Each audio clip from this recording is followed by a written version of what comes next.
Ya pemirsa, baru-baru ini Pemprov DKI Jakarta akan mulai memungut pajak bahan bakar kendaraan umum, yang mana dari untuk kendaraan umum milik pribadi ini diambil potongan sebesar 10%.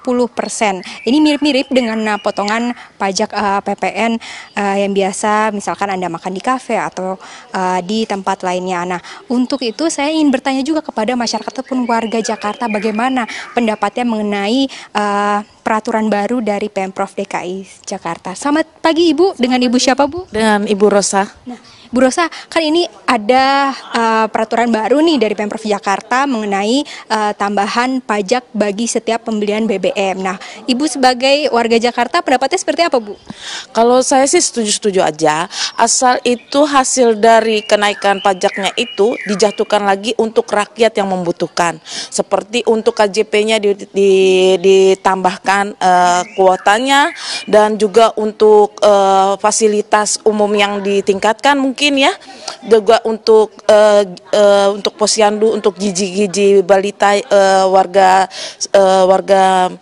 Jakarta juga, tapi tetap harus diingatkan juga jangan terlalu terlalu tinggi untuk menaikkannya gitu.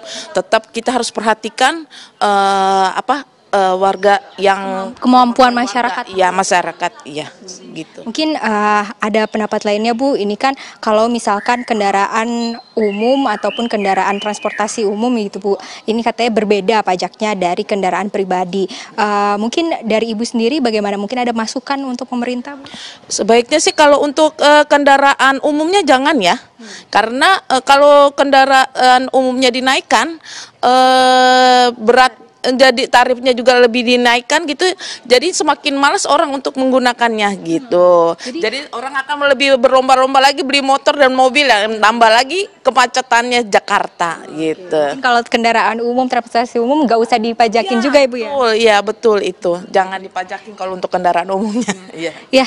Saya mau tanya lagi satu lagi dengan Ibu Titin ya Bu ya? Titi ya. Kalau misalkan dari Ibu Titi sendiri bagaimana Bu pendapatnya mengenai peraturan baru ini? Kalau mengenai ini sangat keberatan sekali. Terus apa alasannya?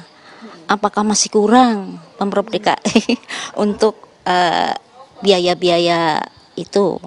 Jadi seperti warga kelas menengah ke bawah, kebanyakan warga kita itu kelas menengah ke bawah. Jadi mungkin sangat berat sekali untuk kenaikan-kenaikan. Apalagi kemarin sudah pajak kemarin mengenai bahan pokok juga sudah dinaikkan 12% ya.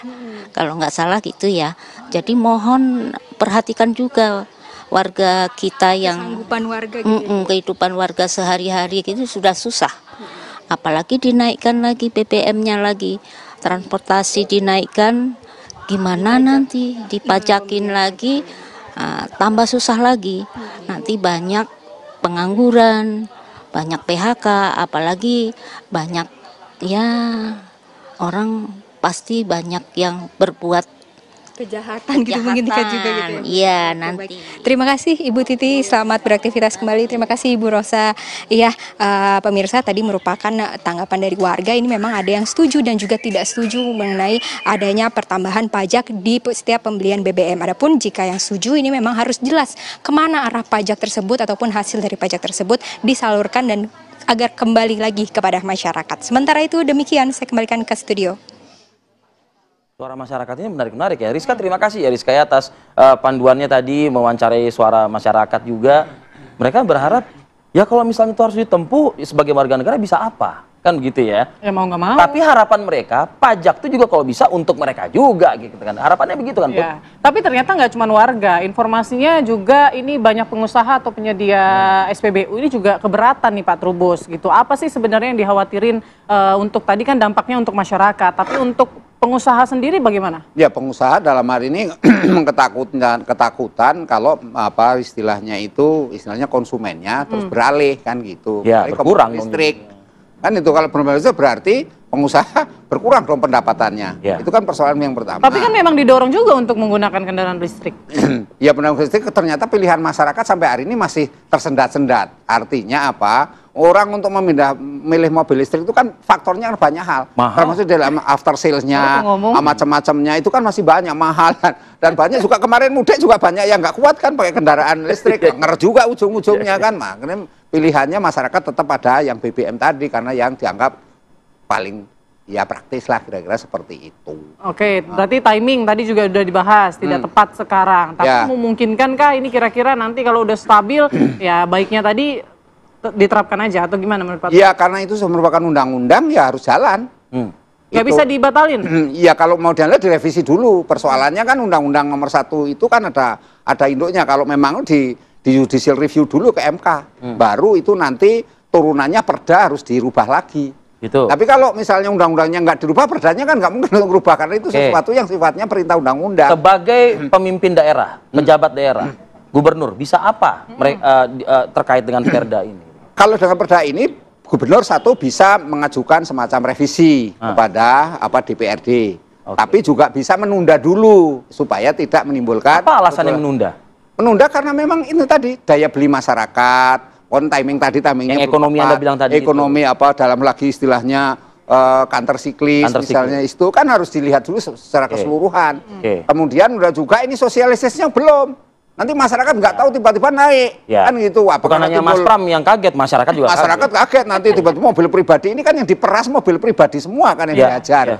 Nah, karena apa? Dan penggunanya itu Pertamax yang saya situ. Sementara kalau yang ini yang Pertalite dan kawan-kawan masih subsidi. Nanti orang akan berpindah ke sana semua. Nah, otomatis pasar dari Pertamax itu menurun. Kan itu yang dikhawatirkan. Artinya kebijakan pemerintah pusatnya gagal dong berarti kalau gitu. Iya, bisa saja kan. Subsidi tidak terarah kan. Tidak terarah dan menimbulkan satu kekacauan cara berpikirnya. Apa yang akan ditempuh oleh gubernur kita? Itu tadi ya, menyambut bicara soal mobil listrik tadi ya. Ini ada sambungannya. Kenapa? Tadi kan disampaikan orang menggunakan mobil listrik. Nah, mobil listrik itu kan juga salah satu bukti nyata bahwa pajak ditanggung pemerintah. Karena orang mendapat keringanan ketika membeli mobil listrik. Itu bukan artinya pajaknya nggak ada yang bayar pemerintah pusat. Nah, ini kebijakan-kebijakan itu suatu hal yang biasa, namanya DTP ya, ditanggung oleh pemerintah. Nah, ketika ada 14 daerah, bukan hanya Jakarta yang menerapkan tadi kenaikan pajak terkait BBM, itu pemerintah pusat pun sudah mengeluarkan statement juga bahwa untuk daerah-daerah yang merasa ada kondisi keuangan, kondisi ekonomi nasional yang kurang baik ini, untuk kepala daerah memberikan insentif fiskal. Nah, insentif fiskalnya itu tadi ditanggung oleh pemerintah. Jadi pajak ditanggung pemerintah, mau seberapa lama pun itu sah-sah saja. Tetapi kalau kita bicara soal Jakarta tentunya, nah masyarakat ini kan kalau bicara soal pajak itu tadi di awal saya katakan. Gue bayar pajak, gue dapat apa? Itu suara masyarakat tadi. Pak Pramono Anung dan Bang Rano Karno memang sudah berniat untuk bagaimana meningkatkan pelayanan publik di Jakarta. Nah, mudah-mudahan nanti sejalan dengan itu semua hal-hal yang baik yang bisa dirasakan masyarakat itu bisa terasa sehingga pada suatu saat nanti mungkin ketika kondisi ekonomi sudah membaik dan lain-lain, pajak itu bisa diterapkan. Tapi kita lihat dulu yang ini. Rasa-rasanya akan ada kebijakan dari pemerintah provinsi yang diberikan ruang. Di dalam perda itu diberikan ruang juga melalui keputusan gubernur untuk kemudian memberikan insentif pajak entah dari 5% atau 7,5% kita lihat. Jadi arahnya nanti Pemprov akan mengambil beban pajak tersebut atau seperti tadi yang disampaikan Pak Tru kemungkinan bisa sebetulnya mengajukan ke Komisi Yudisial. Ya, itu salah satu opsinya. Nah, enggak lah, kita tidak akan mencoba mengubah undang-undang dan lain-lain. Karena kan kedepannya memang ini dibutuhkan. Apapun yang kita tarik dari pajak kan tujuannya untuk kembali ke masyarakat. Iya betul, perbaikan jalan, apa yang digunakan oleh mobil-mobil yang menggunakan BBM di Jakarta, itu tadi pajaknya kita ambil untuk apa? Untuk perbaikan jalan, untuk perbaikan transportasi publik dan lain-lain. Jadi ke depannya saya rasa kita tunggu aja 1, 2 hari, 3 hari, 4 hari ini akan ada pertemuan. Pak Pramono Anung tentu akan mendengarkan aspirasi masyarakat dan kemudian membahasnya dengan pihak-pihak terkait. Sosialisasi masih kurang, Bang Ciko. Iya. Sosialisasi masih kurang tapi katanya. Betul. Saya sepakat, tapi ini dari 61 hari. Saya bantu deh pagi ini kita sosialisasi.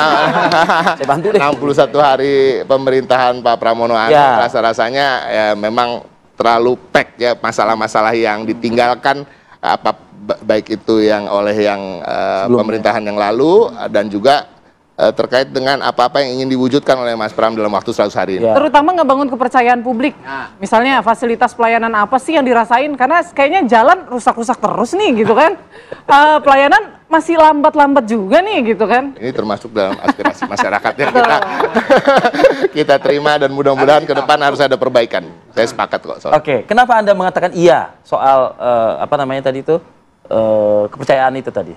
Iya, karena kalau ini misalnya dua hal ini memang kalau tidak diterapkan itu berpengaruh juga kepada publik. Karena itu kan sudah menjadi undang-undang, sudah menjadi peraturan, perda itu sudah di DPR di waktu itu.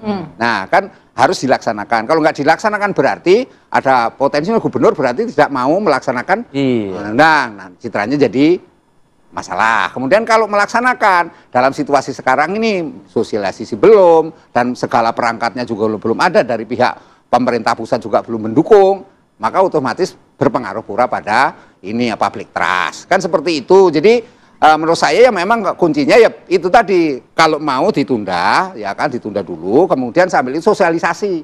Nah, karena ini hanya pribadi, kemudian didorong masyarakat untuk beralih ke kendaraan umum, jadi transportasi umum. Pak Tru ini secara tidak langsung perbaiki dulu nih fasilitas pelayanan publik, baru kita siap untuk menambah pajak gitu, beban pajak kita. Iya, segala sesuatunya udah harus disiapkan dulu gitu. Jadi dalam hal ini jangan sampai kita belajar dari gas melon dulu, resistensi masyarakat ngamuk. Nah, ini kan jadi karena ini masalah BBM sensitif sekali, mesti ngamuk. Nah, itu karena itu untuk menghindari gejolak sosial yang dahsyat. Nah, karena itu perlu ada semacam bertahap lah, sosialisasi dulu. Nanti kalau sudah situasi kondusif, perbaiki yang belum beres. Yang berberes, kemudian ada insentif-insentif lain yang diberikan, kan Pemprov bisa menginsentif tentang pajak, tentang apalah yang lain-lain, sehingga situasinya ini. Tapi juga harus dihitung. Sebenarnya dengan itu kan yang dapat hanya pertama ke atas toh. Iya, betul. Jadi yang non subsidi. Non subsidi artinya perolehannya berapa? Karena ujung-ujung nanti masyarakat beralih ke subsidi semua. Nah, ini kan yang dirugikan juga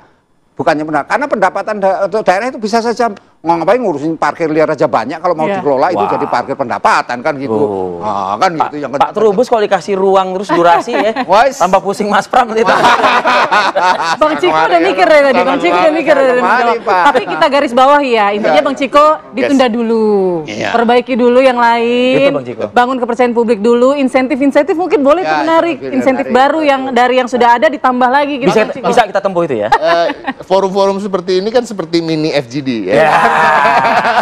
Dan tentu menjadi bagian dari masukan dan aspirasi masyarakat yang akan dipertimbangkan ke depan. Terima kasih Bang Ciko Hakim atas waktunya dan penjelasannya. Pak Trubus Radiansyah terima kasih juga ya sudah hadir di Apa Kabar. Sehat dan sukses selalu. Sehat selalu.